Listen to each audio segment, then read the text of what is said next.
This episode is brought to you by BigMooseCoffeeCompany.co.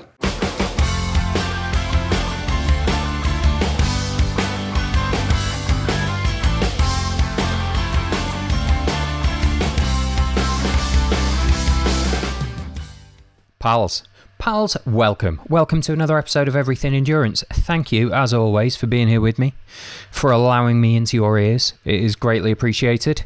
I hope you've had a lovely couple of weeks since the last episode was out. Had a little bit of time to mull over the Ali Bevan interview. Definitely get that book ordered. I've got a feeling that's going to be spectacular when it comes out. I've been reading his blog again. He really is great. Let's see, what else of interest has occurred in the last couple of weeks? Big's Backyard. Obviously, if you go back to the episode that we did with Lazarus Lake, you will find us talking a lot about Big's Backyard. What a perfect format for lockdown times that has been.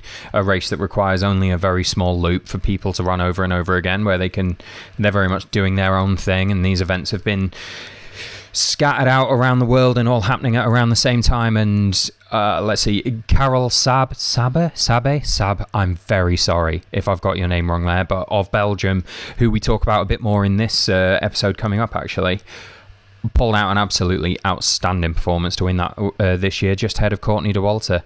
Go back and have a look at the coverage of that. I mean, what absolutely epic performances from those people. Feels like we've kind of ended the summer of FKTs on a bit of a high. It was great to watch a sort of world championship, world-class ultra running event like that go on in a sort of very communal way all over the world at the same time, at a time when we've been sort of quite starved of that time of event. So absolutely brilliant. Loved that. Hope you guys all enjoyed it as well. Also, further to, I think we talked about this on the last podcast, didn't we? That there is going to be a brand new Beyond the Ultimate race right here within the confines of the UK. Indeed. We are going to be taking people out to the Knoydart Peninsula next April to do a 3-day multi-stage event. There'll be a managed campsite for people to stay at. There'll be a festival feel in the evenings with people, like high-profile runners, coming in to talk about their training and their approach to what they do out in the trails. It promises to be inspirational and challenging and beautiful in the way that we just love when we go out and set up these events.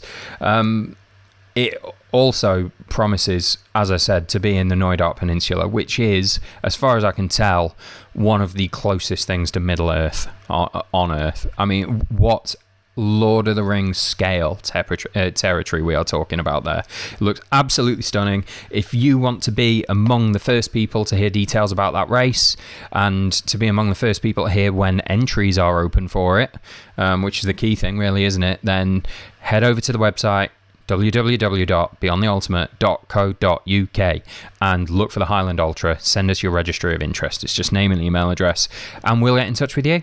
So that's that. Marvellous. Let's move on to today's episode, shall we? Today's episode we're going to be talking to another FKT breaker from the summer of FKTs. I can't get enough of them, and I'm hoping it's still the case that you can't either. This is somebody who has just toppled an FKT that was held up until the point when they arrived by Damian Hall. So, you know, we're talking about a strong record. This runner has, been working up to a huge FKT event for a while now. Actually had their eye on doing the Appalachian Trail this year, but again, like so many people that we've interviewed this year, have had to adapt, have had to change their plans and come up with something different to do as a challenge. And they'd been working towards this multi-day thing that they were going to be doing on the Appalachian Trail. They'd even been there with Karel, Sabbe, whose name I've already got wrong once, as part of their crew, pacing and muling for them. So it'd very much been building up to this event for a long time. Realising that they weren't going to be able to get out of the UK, had a look around for, well, what's in the UK and what's long? This isn't such a big country, and settled on the Southwest Coast Path.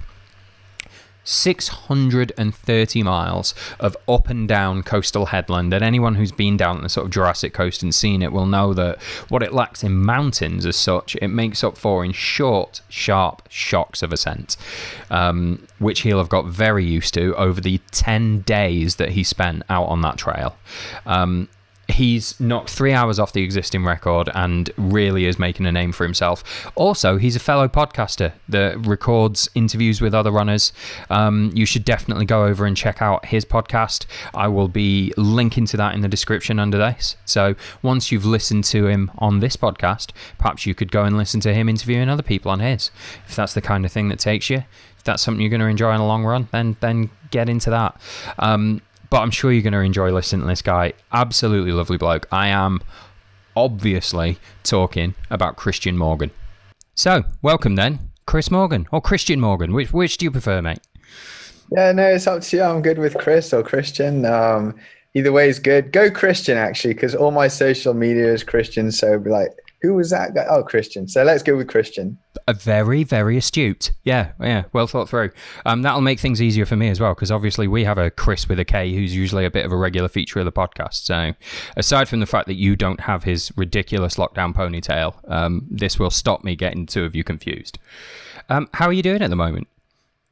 Yeah, I'm good. I just actually got back from Greece a few days ago. And then prior to that, I finished the Southwest Coast Path. So I'm kind of in a bit of a recovery phase.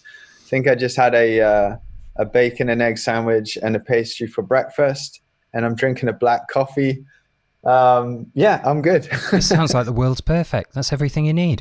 Was the trip to Greece very much sort of recuperation after the Southwest Coast Path? No, totally not, actually. It's a little story in itself. For the past 3 years, I've been entering a race called the Rhodope 100. And I've finished it each year, like 17, 18, and 19. And I entered it for this year before I knew I was going to do the Southwest Coast Path, well in advance. So I went over to Greece with no business of actually starting that race. And I did start it, stupidly enough. That's 22 days after running 630 miles. Ouch. And I got to mile like, I think it was 20, and I called it, and they said, no, carry on. So I carried on. I got to mile 30 and I called it, and they said, no, carry on. So I said, okay, I'll carry on. I got to mile 40. I said, no way is anyone going to convince me to carry on. So I totally called it after 40 miles. Yeah. But I was happy with that decision. Yeah. Well, 40 miles. It seems ridiculous, isn't it? 40 miles. You're like, oh, and it was a 100-mile race, right? Yeah, it was 100 in the mountains, and where I pulled out, it would have probably been easier to finish the race, because by the time I got to my tent, I measured it was actually 9 hours of waiting in the mountains, going in a cramped four-wheel drive on really off-road terrain, and then just waiting. So yeah, it would have probably been a bit easier to just finish the race, you know. Well, if only you hadn't put that 630 miles through your legs just a couple of weeks before, eh? Yeah, I would have done it. It's a bit of a legacy, isn't it? When you've done something 3 years in a row, like, and then it's the fourth year. And, oh yeah, you've created a tradition for yourself now. Exactly. Yeah. So, well, you know what? It was a bit of a hard pill to swallow at first, but then I understood. I mean, a lot goes into I didn't respect my recovery, so I learned from it, and I was a bit greedy, and I should have just gone over there and kind of volunteered or something. This is interesting, though, because I've talked to a few people after their FKTs over the summer, and sometimes I've managed to grab them within like a couple of days of them finishing, and they're still broken up, and sometimes it's a month afterwards, and they've pretty much recovered fine. You seem to be at a point where you've done something quite unique, which is during that point where you were probably maybe should have been recovering a bit more. You went out and jumped into another 100-miler, sort of half unexpectedly. Yeah. What was that experience compared to, given you've done that race 3 times before, what was the difference between how you felt out there at this 20, 30, 40-mile mark when you're thinking, I can't do this? What was the difference? What had that 630-mile FKT done to your legs that was still with you? Yeah, it wasn't the legs, it was the mind. It was the desire to finish. So the Southwest Coast Path, I mean, for me, since I've been running for 20 years, is probably my greatest achievement, I would say. And I'm someone who likes to appreciate what they've done. So my appreciation for the Southwest Coast Path was still pretty high. And my hunger for the next race was really non-existent, you know. Every other time I've entered this 100-miler, I've always entered hungry, anticipating, with a 4-month block of training behind me. So this year, 22 days of sitting on my butt doing nothing, just kind of reflecting what I'd just done, and then entering the 100, I entered it with zero hunger. So physically I was okay, but mentally I just had no ambition to really even be in that race. So I think it was hugely mental, actually. And I understood that there, you know, so. I wish I could remember who it was that I interviewed that said this to me, but someone had said to me before that you are never going to finish a 100-miler unless you want to. And I guess this speaks to that mindset that you need to put yourself through that. Yeah, I completely agree. But it's nice to understand that, though. I didn't come away from it thinking I've failed or I've let myself down. I come away from it realizing the mental aspect that, yeah, the only way you're going to finish 100 more than having strong legs and great set of lungs is the desire to finish. Wow. Well, absolutely. There you go. You have scientifically proven that through your sort of haphazard recovery process here. Also, we've leapt drastically ahead. So what we haven't really done now is introduce who you are. And this is me. This is what always happens. I get excited and we jump straight into the chat. But who is Kristian Morgan? How would you describe yourself now as a runner, and what was your journey into running? Were you a sporty youth and this was always going to happen, or did you jump into it unexpectedly?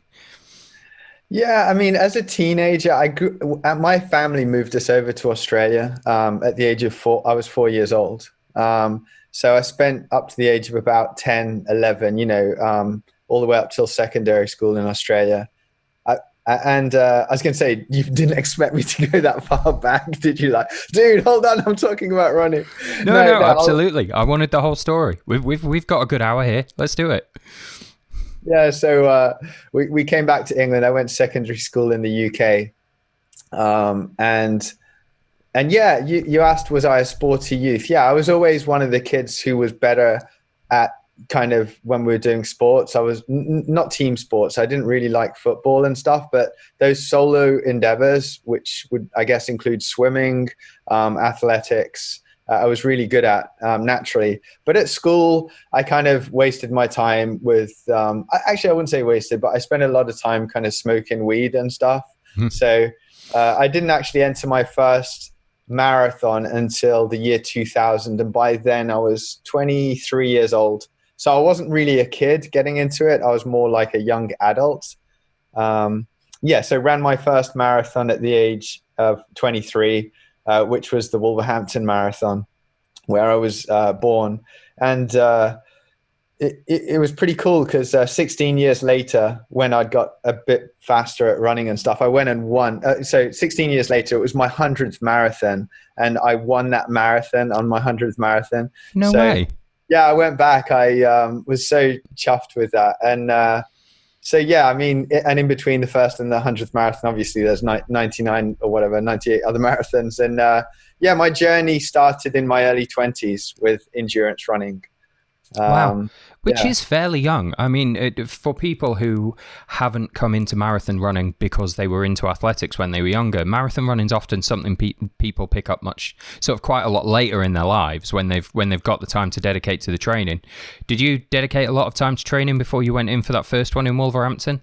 0. Oh, yeah. So a little back. I hear that so often. Yeah. I used to do boxing, amateur boxing. Ended up having one fight, which I lost.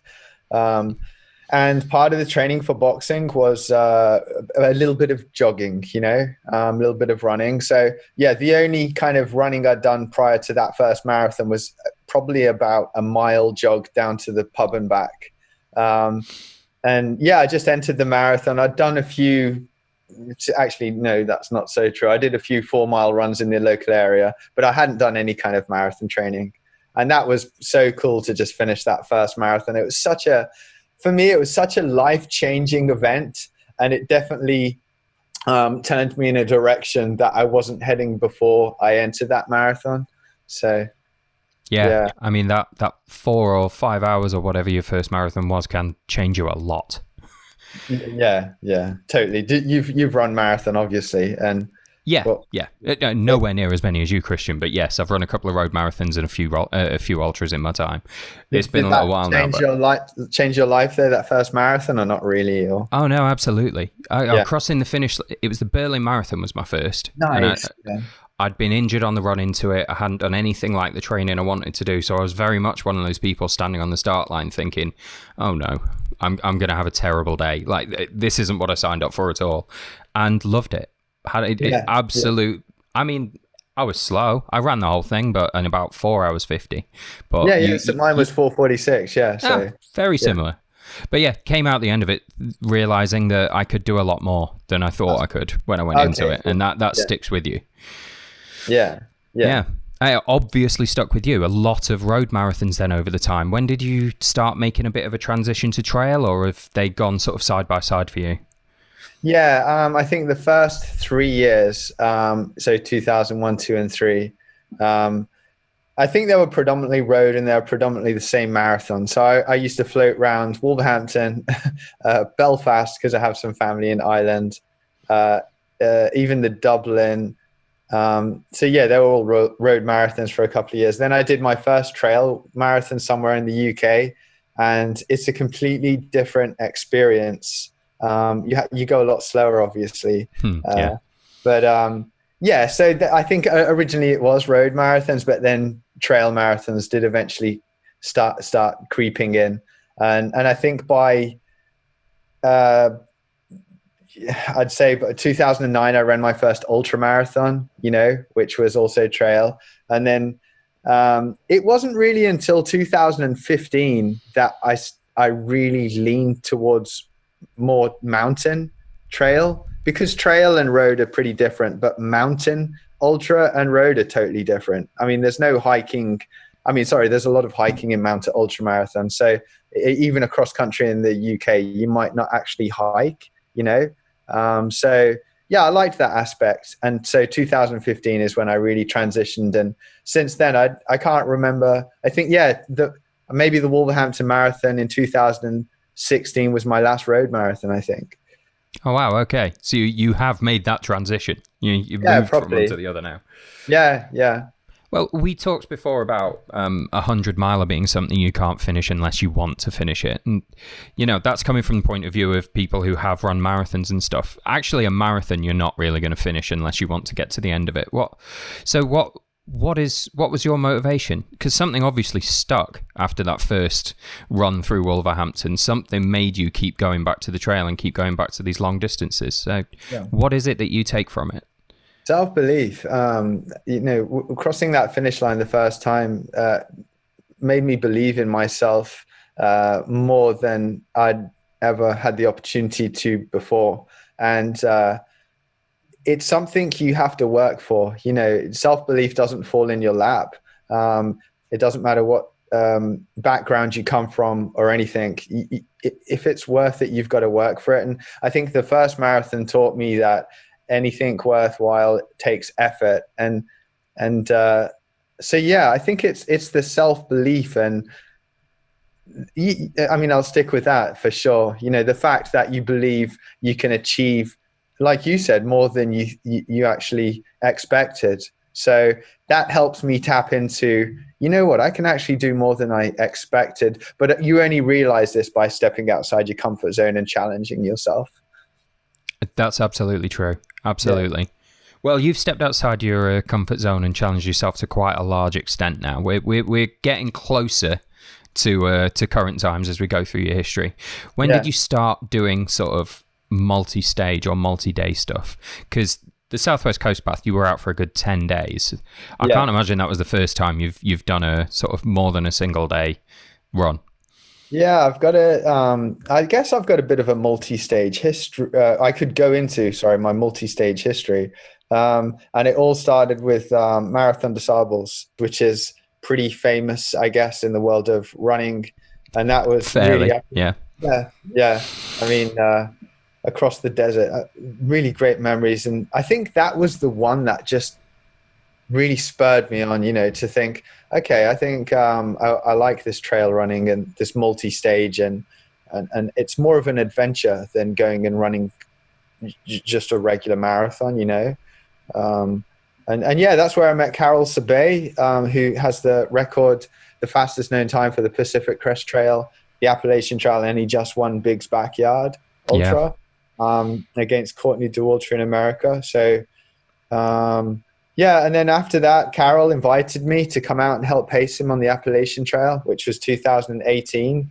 And I did 15 days of about 50 to 60K or 10 hours a day with him. Amazing. And then, yeah, that's my history with multi-stage. So, and was there something different that you got out of these multi-stage adventures, or is it just getting more of what you were enjoying before? Yeah, completely something else. I mean, so you go and run a marathon, or a trail marathon, or even 100, and you're away from, you could say, life for 3 to 30 hours, whatever. But when you go away on a multi-stage, you're only responsible. It boils down to survival.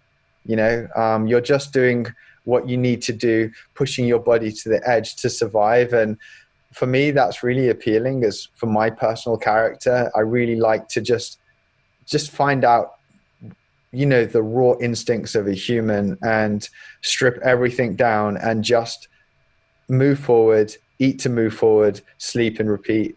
I really enjoy that rawness. Yeah, I'd have to agree.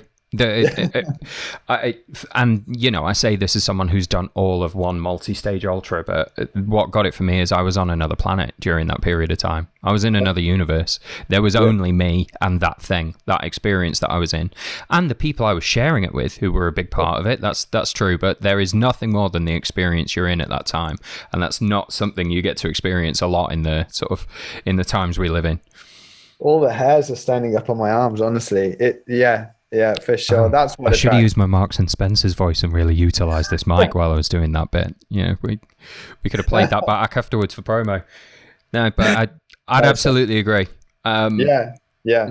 Now what you've gone and done is something of a different caliber. So let's just put some numbers out there to really sum this thing up. Southwest Coast Path, 630 miles approximately, or have you got the actual distance memorised? No, it's pretty much, that's it, I'd say. 600. Fair enough. Yeah.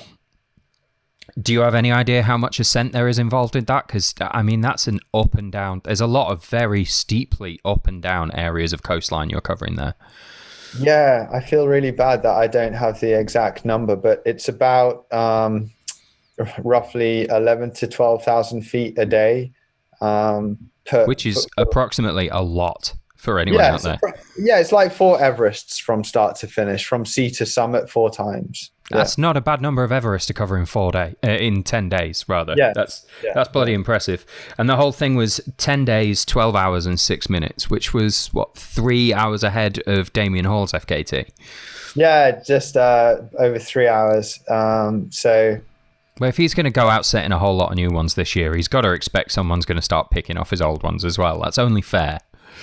Yeah, I think someone took down one of his other records. I think in Wales, one of the rounds, Oh, really? Yeah. So I think but I think he gained 3 this year and lost 2, so he's still 1 ahead. Yeah, fair enough. That counts. Yeah. So when did the idea first hit you? And is there a particular connection to the Southwest Coast Path that made you look at that one as your challenge of choice? Yeah, there are a few connections, but going back a little bit to last year, so going back to actually helping Karel Sabbe on the Appalachian Trail, I helped Karel by pacing, muling, and a little bit of crewing as well. So muling, for anyone who doesn't know out there, means you run with a runner and you take on board some of the things that they have to carry to make it a little bit easier for them. So I would hold Karel's food and maybe a spare water bottle. On one occasion, I had the tracker with me, which was tracking the event. And then another occasion, I had his phone. So a variety of things. That was my role in that. I was inspired by Karel. I thought, I can do this. I want to do this. This looks good fun. The next year, which was 2019, I'd spoke to Karel, told him I was going to go for the record. Went out there, prepared, and fell really short really quickly because of problems with my support team. So I had to come off the trail for the record, but carried on in terms of kind of training and investigating parts of the trail that would do me well for this year. This year, COVID happened, so I didn't get out there, which leads us to the Southwest Coast Path. And it's a question of, what can I do that's epic, because I've put a lot of mental and physical training ready for the Appalachian Trail. I'm not going to be there, but I don't just want this to be a substitute. So what works? And I've got a history with the Southwest Coast Path because I've only DNF'd, well, now Rhodope. I don't really even consider it a DNF. I should not have started. But anyway, I got 3 DNFs on my belt out of 130 events above marathon distance. And one of them is the Jurassic Coast Oneer. So that means that by going back to the Southwest Coast Path and getting the FKT, it was a bit of redemption for me. Plus, I've done the Atlantic Coast Multi-Stage Challenge, the Jurassic Coast Challenge. And then also it's the longest national trail, in Britain. Plus the record was held by a pretty good runner, Damian Hall. So all these things just made me look towards the Southwest Coast Path. That was my inspiration to go ahead and have a go at it. Yeah. And you talked before, like you were out there supporting on the Appalachian Trail. What kind of support system did you have set up for yourself here? Oh, it was just me and my mum. So my mother's name is Sharon Mullen, and she's an epic, I'd say soldier of life, and a really awesome crew person. She came out in the 2019 failed attempt, and she gave it her all. She's a true leader, and it just didn't work out at that time. So when we both went out to the Southwest Coast Path, and my mother was there, Sharon, and it came together, and we worked as a brilliant team, covered about 60 miles a day, I think it was just redemption for both of us from last year. So it's just me and her trail name. So on the Appalachian Trail in America, you pick up trail names. Yeah. I kind of haven't really got one, but she definitely has. We kept on visiting Walmart to get supplies before we went out, and we went out to America twice last year, 1 for a training run and 2 for the attempt. Anyway, we visited Walmart a few times, and it's a massive store. And I'd be like, where are you? Phoning her up. And I think after about the 4th time, she said that I'm in the gun section. I just said, you've just got your trail name. It's gun section, So yeah, her trail name's gun section. Yeah, that's who supported me on the Southwest Coast Path. That's amazing. I mean, there have been times during my brief ultra running career where I've wanted my mum during an event, and there she was on hand. Not my mum, obviously. She wouldn't be there to support you, I don't think. But yeah, how fantastic. Yeah. On the Appalachian Trail, it has a history of people's spouses supporting them on the supported attempts, people's parents, but it's been a father, who's been out there on a number of occasions, but never has anyone's mother come out. So I think she's a world's first, as far as I know anyway. So yeah. There's an FKT in it for her as well then, which is just ideal since you both, yeah. Well done. Yeah. No, it's pretty, it worked out pretty sweet. Yeah. So what were you using for sleep? Where were you stopping off during these 10 days? Where were you catching sleep when you could get it? Yeah, I didn't. I know some people I was speaking to Michael McKnight, who just set the Colorado Trail FKT, and he was speaking to Courtney DeWalter, and they had this conversation that anything below 500 miles, you can just go for trail naps and stuff like that. I was slightly above 500, so I think my approach was sleep every night, and then get up the next day and repeat. So I didn't sleep in the daytime. I had about 4.5 hours sleep each night. My alarm would go off at 3:15 or 3:30, and I'd be on the trail or the path by 4 a.m. And each night I would sleep in a tent outside on a air mattress with a blow-up pillow, because I like the simple things. So I did have the opportunity to sleep in a rental van that we had, which gun section, slept in. But I was good. I like the fresh air. So sleeping outdoors, up at 3:30 a.m., running by 4 a.m., a 16-hour day or whatever. Obviously, there's stops along the way. and there's ferries to take along the way. So at the end of the day, I ended up with about 4.5 hours sleep. And then, that's how it looked. Oh, fantastic. And I'd love to know then how this wasn't necessarily what you expected your big challenge for this year to be. So how specifically prepared for it were you? Like when you got to the start line, were you standing there thinking, I'm ready for this, or were there some nerves? How was that for you? Yeah, I think there's nerves in everything, but that's one of the that's one of the benefits of having gun section on your side. She's a very peaceful woman, and she's helps you to see the calm in things. So as we walked down at about 3 a.m. that day towards, the official start line, she said, take some breaths, Kristian, enjoy this moment, enjoy what you're about to set out to do, and enjoy this moment of peace. So yeah, we definitely approached that start line very relaxed and chilled out. And in terms of nerves, obviously there's that nervousness of, this is a long journey, but you don't really think about the end of a 630-mile journey. You just think about, okay, I'm going to see you in about 20 miles or something. So it was broken down that way. And yeah, for the Appalachian Trail, there is specific training, but it's not megally different in terms of distance and elevation gain each day. So that the physical aspect of that was quite similar, about, I don't know, 60 miles and 12,000 feet of gain. But yeah, then you've got the added element of ferry crossings, which was it was expected, but it wasn't on the Appalachian Trail, so it wasn't prepared for. Yeah. That's got to be quite logistically difficult as well, planning in something with little ferry crossings and stuff, variables that are a part of your challenge but entirely out of your control. Did you have any problems with that along the way?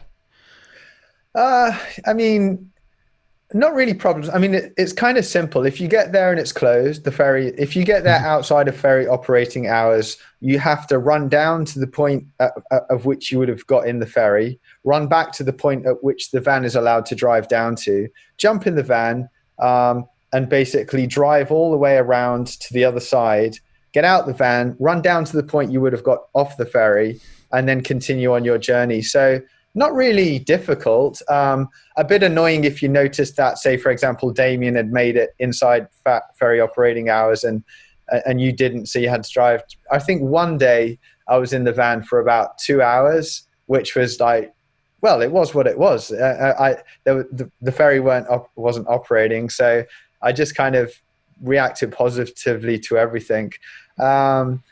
Most things, I guess. And it's just what you got to do. It's part of the challenge, Yeah, absolutely. And were there any, well, it sounds like that didn't really present much of a challenge to you in the end, those sort of logistics, but was there anything that did? What were the biggest challenges along the way? I mean, I think obviously there's the physical, I think you can categorize them, the physical, the mental, and the logistical challenges. So in terms of physical challenges, day one, my right hip flexor was really tight, day two, that disappeared, so I just had to put up with it on day one. And then I think over the next 4 days, they had like a heat wave, and it was some of the hottest on record. So then you've got the challenge of just surviving the heat. So I had to wear a hat. I cut one of my Innovate t-shirts up and made it into a Legionnaire's flap at the back. I just persevered and thought, I've just got to survive from, I think it was 11 till 3 p.m. each day, 11 a.m. to 3 p.m. And then I got some chaffing as well, which was really uncomfortable, but by day 6, that had gone away. And then other physical challenges. The biggest physical challenge that I faced was at the end of day 9. I pulled my right quad, and then on day 10, the last day, I had to do 100 miles. I chose to do 100 miles in one go, and I started it with a really sore right quad, and I just had to alter the way I was running and the way I was going downhill. But yeah, I made it work for me. So they were the physical challenges. Logistically, I missed gun section a couple of times, and I had to carry on in the heat without water. But I just saw it as what it was. You have to kind of accept what someone's giving you on something like this, and not what they've failed at, but what they're succeeding at. So it's, again, reading the situation in a positive light. I could look at all the things that gun section didn't do, but I chose to look at all the things that she was doing. So it helped keep me positive. And then I think mentally, a little bit of sleep deprivation, I guess, towards the end, but I played with that, and that was fun. Because, I didn't actually have any hallucinations, but I went into this kind of alternate mind state and reality, and I wasn't dreaming, but I wasn't actually conscious, and I was just aware that I was having some it felt like I was playing a computer game, and I was collecting points when I was going over the mountains or the small hills or whatever they are. So yeah, there's a few challenges in there, but nothing that got me really negative. I stayed positive throughout. Oh, that's amazing to hear. Because, I mean, this is obviously one of the questions I had was, over the course of 10 days, were there any moments where you thought, I don't know if I'm going to be able to finish this? I mean, at the end of day 9, that was the moment. That was the, okay, I don't know if this is going to happen, because I'd lost the full range of movement of my right leg. When it went behind me as I was coming down, I couldn't fully bend it. So therefore I had to go downhill sideways. I mean, at that point I thought, is this really possible? And I thought, well, I can get down there, I can get to that sign. I've just run a few miles. Well, let's just see what happens. And I got to the point where I thought, well, unless I can't move forward and someone has to carry me, I'm not going to quit. I'm not going to stop. So the thought can often be worse than the actual situation. If you let your thoughts get away with themselves too much, and it's like, can you do this? Can you do this? Hold on a second. Why don't you just go and see if you can do it? So don't let your thoughts get carried away with themselves. And how were you doing against your target at that point? Because with 9 days down with a bit of an injury, you decided to put in like 100-mile day to get to the end. It strikes me that must have been because you had the FKT in your heart at that point. But how far behind your own target were you at that point? So I think I built a little bit of a lead on Damian on day 1, lost it on day 2. I can't remember the exact specifics, but for the first few days it was a bit to and fro. I had this really cool tracking page which a lot of people were enjoying, because there was Damian's dot on there and my dot, so people were watching this unfold. But I picked up, I think it was a 20-something K, or like half a marathon distance, and I kept that consistent from, I think it was about halfway up to about day 9. And then on the end of day 9, instead of doing what I wanted to, which was 60 miles, I think I did 53. And I decided to call it early that day to try to let my right quad heal and have, I think instead of 4.5 hours sleep, I think I may have had 5 hours sleep that night, or 6 hours sleep. But the idea was to cut the day short. So, going into day 10, I've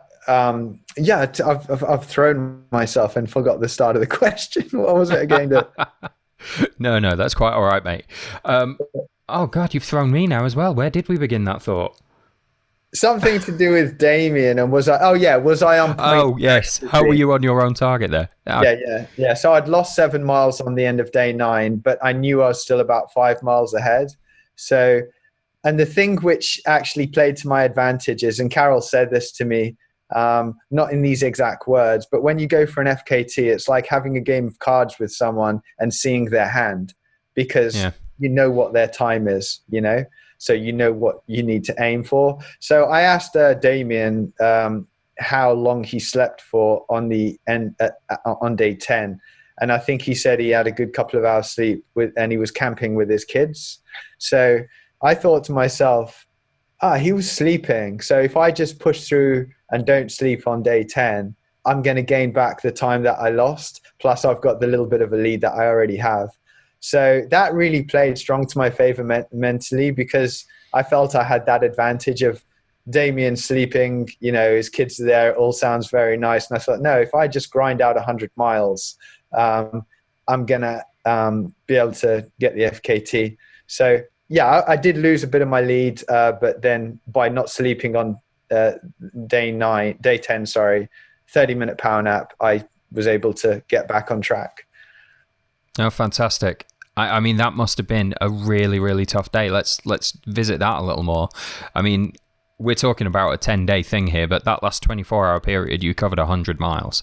Yeah. That's a decent time for a 100-miler for anyone going into that kind of event. You're doing it at the end of 9 days of FKT running. So let's get into that last day a little bit. How were you feeling? How were you mentally? And what are your means of coping with the mental toll of that? Yeah, I saw a sign and it said mine had 99 miles or like 102 miles or something. I was like, this is it. You got 100-miler, Kristian. You've just run 520 something miles. Now you've got 100-miler and you can't bend your right leg properly. Okay, let's go. It's like, let's see what happens. I mean, you've got this far. I think at that point, quitting, pretty much most points, quitting wasn't an option. And yeah, I just started out and I got my watch, I think, that day. What did I do? I had it, I put the display on, so it started, and I just took it that I was running 100-miler. And I've run enough of them before to know you're going to have highs, you're going to have lows, but I've finished all of them but one now, the Rhodope. And I've been there before, so I think that really helps. I mean, it was tough. Yeah, the old record holder previous to Damian Hall is a fellow called Mark Berry, and me and Mark had been going back and forth before I went and attempted this. I don't actually have any coach. I'm self-coached, but I do reach out to people who have achieved what I set out to achieve.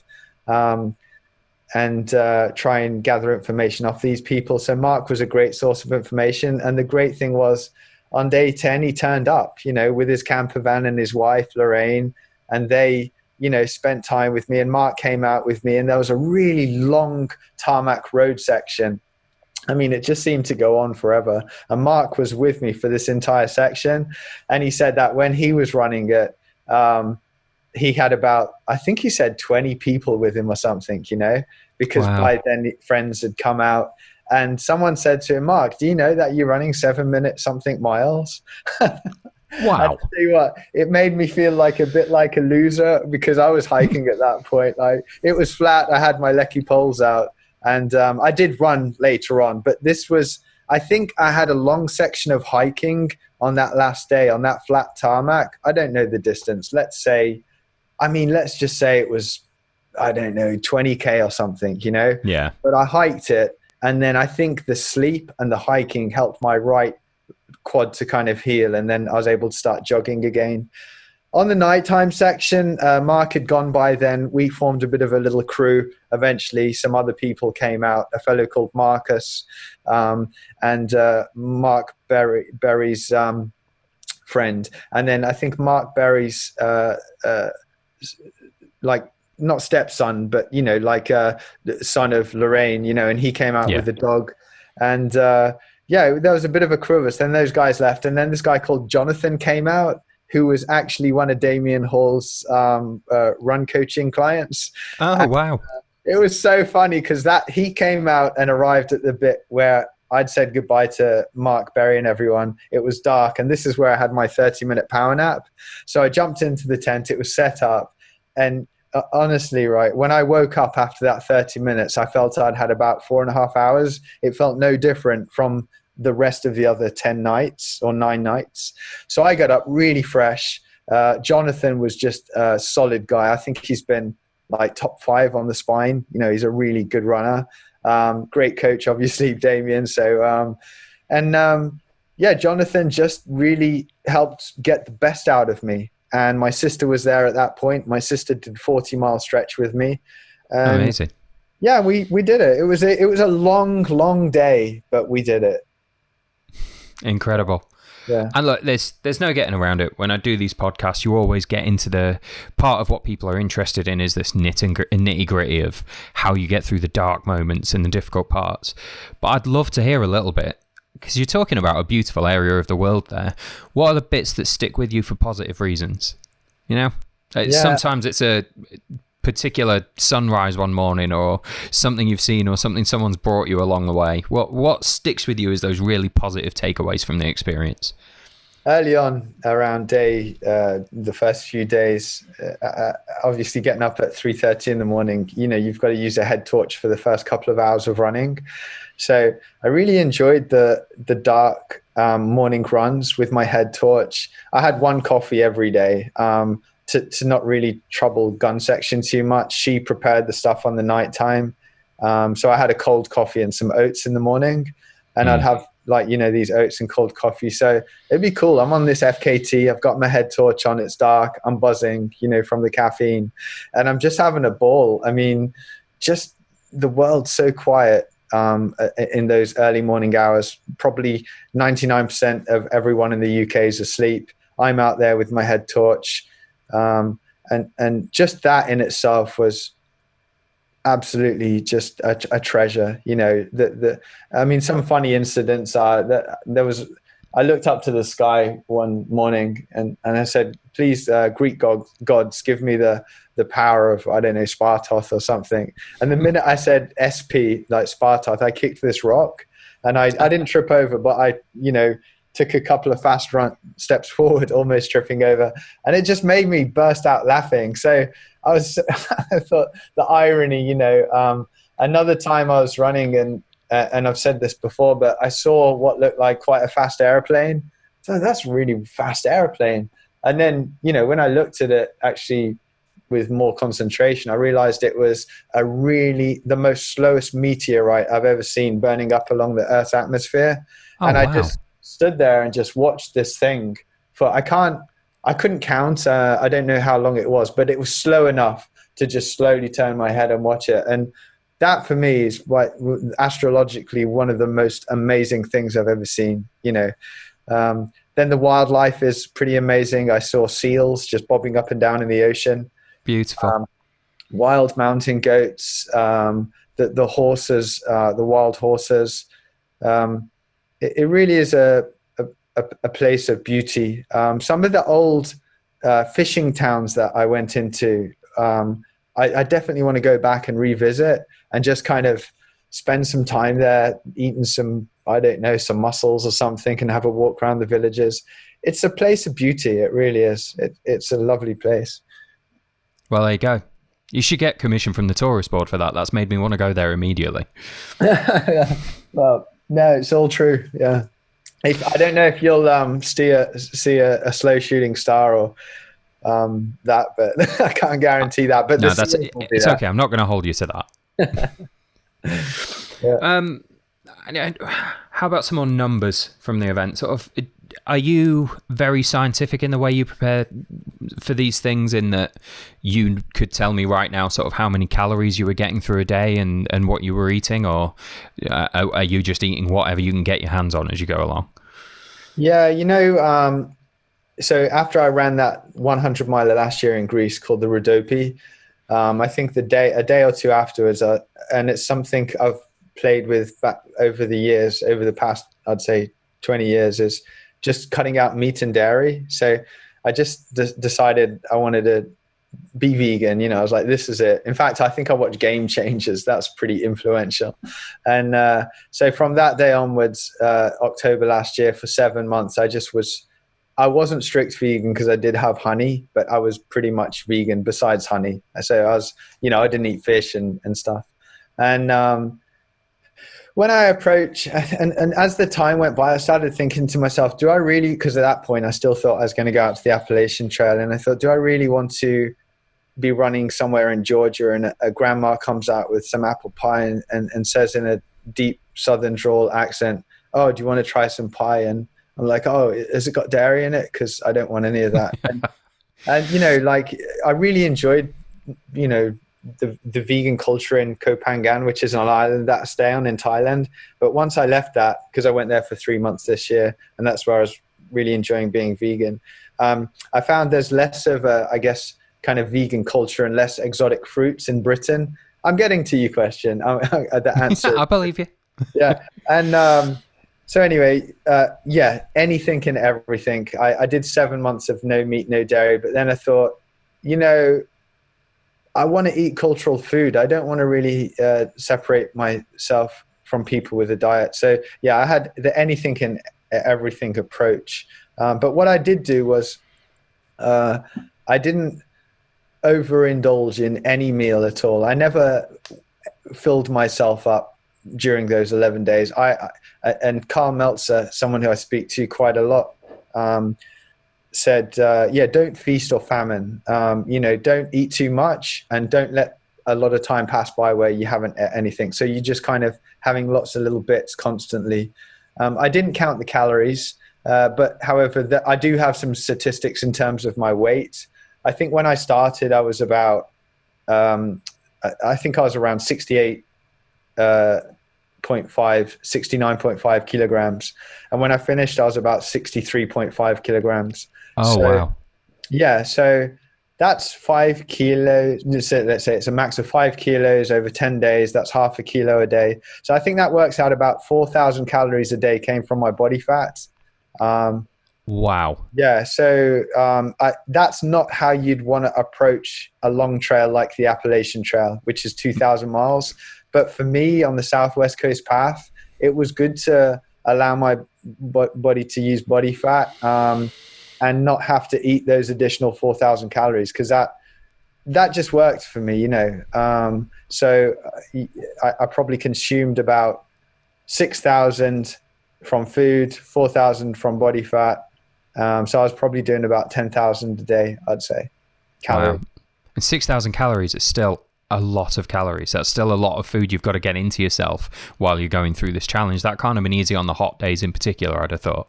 Yeah, totally. Going back to those first 5 days, I think from day 2 to day 4, I just said to gun section, I'm done with sweet stuff. Don't put any more sweet stuff in my pack, like in a nice way. I didn't demand.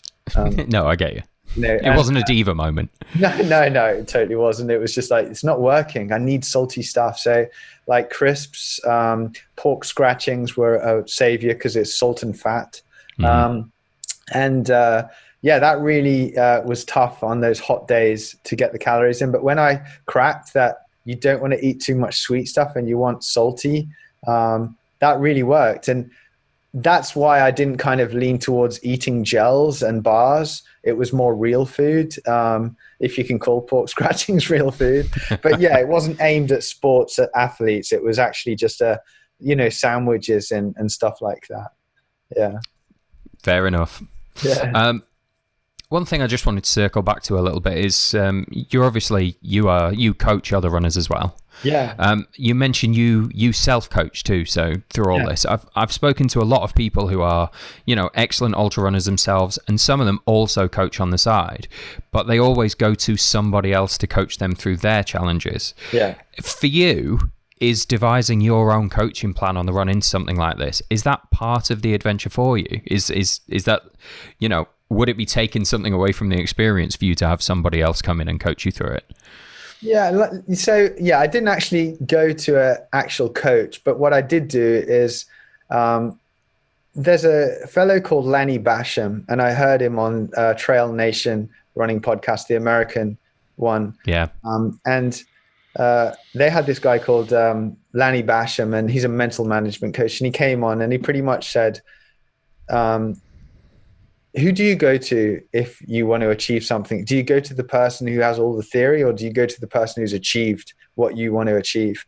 So I didn't go to coaches because I don't actually know any kind of coaches who have done this kind of endeavor. There are going to be some, but I'd say let's say you take all the coaches currently in the UK or America or the world, and how many of them have run over 500 miles in 10 days? I think it's going to be down to like the top 2-3%.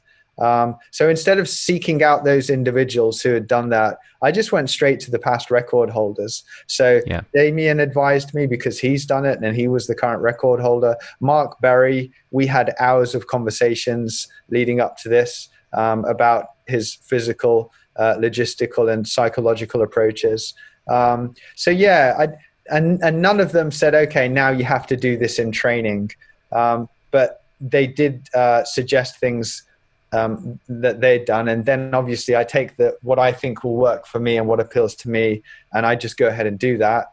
And so, yeah, I guess it is nice to reach out to people, but at the same time, I am very self-motivated and able to lead myself in what I believe is the right direction to get the job done or the target achieved, you know.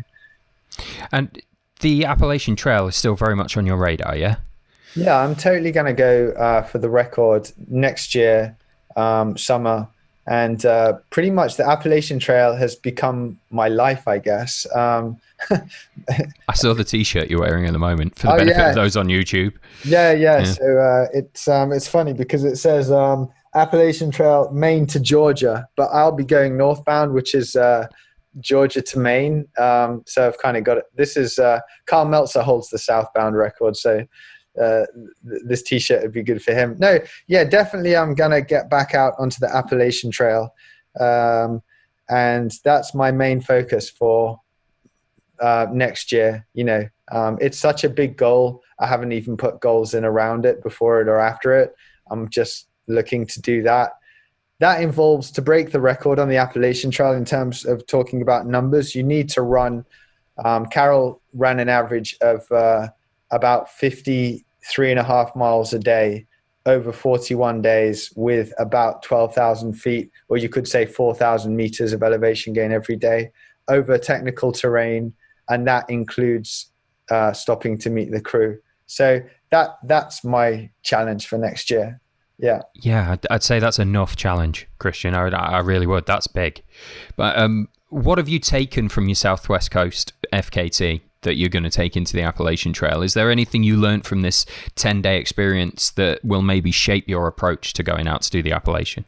Going back to that first marathon, you know, you asked how did it kind of change my life, and I said just self-confidence. So the fact that I can get out there, I'd say Damian's a pretty good runner, probably if not one of the best in the UK. Yeah, and he's having a particularly good year at the moment. Yeah, the fact that I can get out there and break his record, and the fact that I can survive on 4.5 hours sleep each night, and I can do an average of 60 miles a day, gives me confidence that. And also the fact that Gun Section can do her end of the bargain, you know, she can crew as well, makes me think that I believed it was possible last year because I wouldn't have set out to go after it, but I believe it's more possible now because of the Southwest Coast path in an unarrogant way, you know. So 60 miles a day down to, I've got to average 53, but obviously for 4 times the distance. So yeah, I think it's built my confidence as an ultra runner and as a person, and the experience will definitely just give me that little bit more belief. Whether it'll help me get the record, if I do get the record, then I think it would have been a stepping stone towards that for sure. Another thing I wanted to ask you about is you have your own podcast as well, don't you? Yeah, I do. I have a podcast, the Kristian Ultra podcast, and Kristian spelled with a K. Yeah. Yeah. Just to be clear, that it's not like a fundamentally Christian podcast. It is the Kristian Ultra podcast. Well, that's it. Someone said to me, I said, what do you think about the name of the podcast? And they said, it doesn't work for me. It just sounds too religious. I was like, Well, what can you do? Your name is Kristian and you run ultras. Oh man, it is spelled with a K though, you know, so that's the difference there. Yeah. Yeah, I do. I do have a podcast.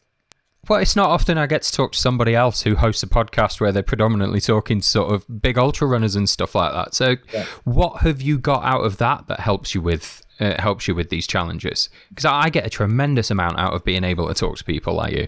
Yeah. And likewise, like exactly just what you said. If you look at the majority of my interviews, it's based on stuff that, and in a selfish way, that I'm personally interested in. You know, I'm not trying to cater to some certain target market audience.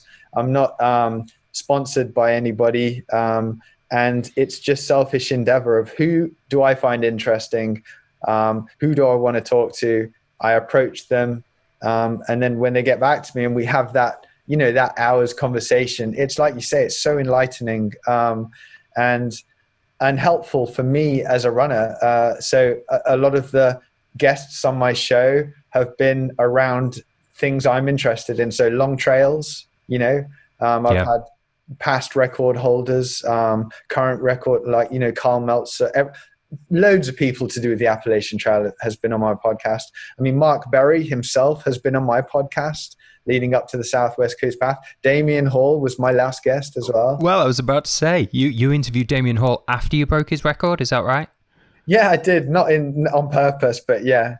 No, it's like, I'm going to drag you into a studio and really rub it in for an hour on air that I've taken your record off you. I'm going to have to go back and listen to that one.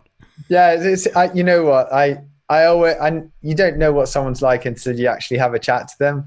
And I always thought Damian was like a likable guy, but I didn't realize what a cool guy is until we actually got to chat for an hour. And honestly, it was just like talking to a friend. Has Damian been on your podcast? I've been really lucky to have interviewed Damian a couple of times, and the first year that I worked as part of the Spine team, I was working alongside him on the media team. So we had 10 days of tearing around the country. Lovely, lovely man.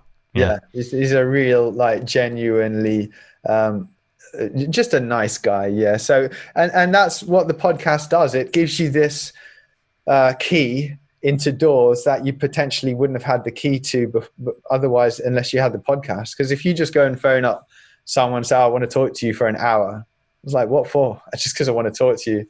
They may not say yes. But if you're like, I have some listeners in the US and the UK, would you like to share your story with them? And at the same time, you get to speak to that person. Then it is kind of a key to a door that you might not have been able to unlock before. So it's quite a privilege to have a podcast. I feel very privileged, to have spoken to the people I have and had their wisdom, their knowledge, their philosophy, and it's quite enjoyable. Yeah, I got to say. Yeah, I absolutely agree. It's nice chatting to somebody else who does this. I've really tried to communicate that, especially across lockdown as well, that I do feel like this is a massive privilege.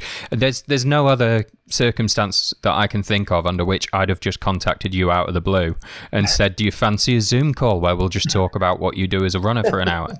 You wouldn't get to do it. But the fact that I'm producing this podcast gets me these conversations. And I've been lucky to talk to some people that I'll always remember those chats that really stay with you.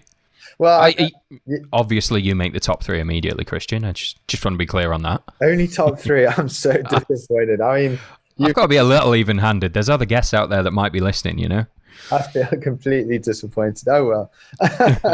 No, speaking about people who don't have a podcast and they reach out to you, I've got to give a shout out to Simon Dixie, who's been on your show, because I think he ran MDS either the same year or the year after I did. But either way, a couple of years or races later, he just shouted out to me when I was doing an ultra, because I think I had I had an MDS t-shirt on. He had the MDS pack on or something.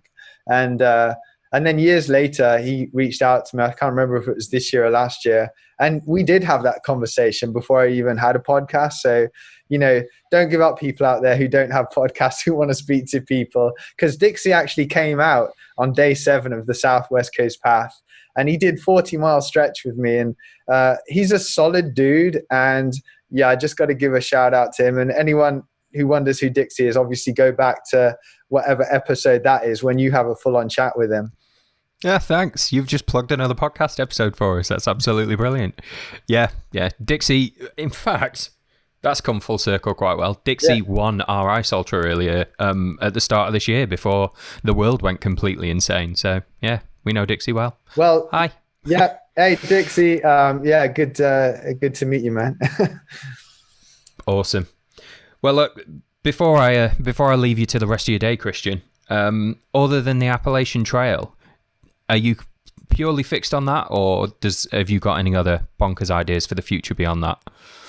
So I believe something like this the Southwest Coast Path. I've never done 630 miles in one multi-stage push. And I believe to come back from this physically would probably be quicker than to come back from it psychologically. So in other words, your motivation and your hunger for the next event. So having the AT next year summer is close enough for me, I think. Something I learned from Karel Sabbe, who's very successful. He holds, again, the PCT, the AT, and now he's won big backyard ultra, is the fact that his projects are almost like a year or two apart from each other, you know? And when he goes into something, he goes into it fully hungry for that, you know? So I'm not gonna, I think I learned my lesson by starting the Rhodope 100. And I don't, there is a race that I've done in Thailand for the past 4 years, and I've been on the podium for 4 years running now. So I have a bit of a legacy there called the Thailand North Face 100K. So if I enter it next year, it's usually January, February. It'll be my 5th year running. So yeah, it'd be great to go and get the podium there again. I've never won it. I've come third, second, and then third. So it'd be good to actually win it one year, you know. But besides the Appalachian Trail, something like the AT as well. It's not just about physical or mental training. It's all the so I funded last year's attempt myself, you know, mostly. I did get a little bit of Innovate, contributed some, and also one of my coaching clients as well, a very generous contribution. But this year I'm taking the approach of I've created a GoFundMe, and I'm trying to get people to contribute. So there's a lot of work that goes into designing that, promoting that, and then also reaching out to brands, you know, who you might want to use their products. So there's kind of a lot going in. When you just enter ultra, it's kind of sign up, get your number and go and do it. But something like the Appalachian Trail takes a lot more of your time and energy because there's so many different things to kind of look into. So yeah, the Appalachian Trail for me is more than enough to have on my plate. Yeah. Well, fair enough. Kristian, we'll save that as a question for after you've done the Appalachian Trail and I talk to you about that. Yeah. How about that? I'll ask you what you're going to do next then. Oh yeah. That's a good one to be a bit of a cliffhanger, isn't it? Yeah. Yeah, there you go. We're hanging on for part 2. Well, Kristian, thanks very much for taking the time to talk to us today. It's really appreciated. Yeah, it's good to be here. Thanks for inviting me. Your questions were thoughtful, and you know, you let me talk, and I really appreciate being on the show. It was fun. Oh well, I'm definitely keeping that bit in. That made me sound good. You have a great day, Kristian. Yeah, all right, cool. I'll catch you later, man.